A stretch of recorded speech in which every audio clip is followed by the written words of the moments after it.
মানুষের শরীরের ভার বহন এবং সঠিকভাবে দাঁড়িয়ে থাকার জন্য সবচেয়ে যে অঙ্গটি গুরুত্বপূর্ণ ভূমিকা পালন করে সেটি হচ্ছে মেরুদণ্ড। ৩৩টি সারি সারি সুবিন্যস্ত ছোট হাড় নিয়ে মানুষের মেরুদণ্ড গঠিত। মেরুদণ্ডের গুরুত্বপূর্ণ অংশের মধ্যে রয়েছে ইন্টারভার্টিব্রাল ডিস্ক এবং স্পাইনাল নার্ভ। ডিস্কটি দুইটি অংশ নিয়ে গঠিত, অ্যানুলাস এবং নিউক্লিয়াস পালপোসাস।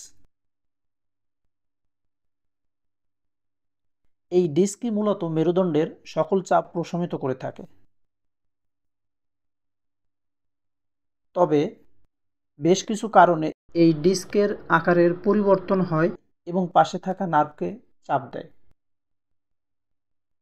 যেমন দীর্ঘক্ষণ দাঁড়িয়ে থাকা, অতিরিক্ত শারীরের ওজন, সঠিক পোশ্চার না মেনে দীর্ঘক্ষণ বসে থাকা, দুর্ঘটনায় আক্রান্ত হওয়া ইত্যাদি।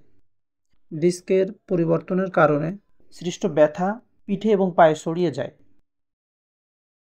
প্রিভেনশন অ্যান্ড ট্রিটমেন্টের জন্য ডক্টর মাল্টিপল অ্যাপ্রোচ অনুসরণ করে।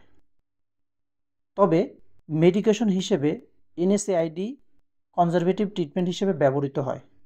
Pregabalin plus NSAID combination treatment হিসেবে ব্যবহৃত হয়। জাপানের একটি স্টাডি থেকে দেখা যায় কম্বিনেশন ট্রিটমেন্ট ব্যথার তীব্রতা কমাতে এনএসএআইডি মনোথেরাপি থেকে অধিক কার্যকরী।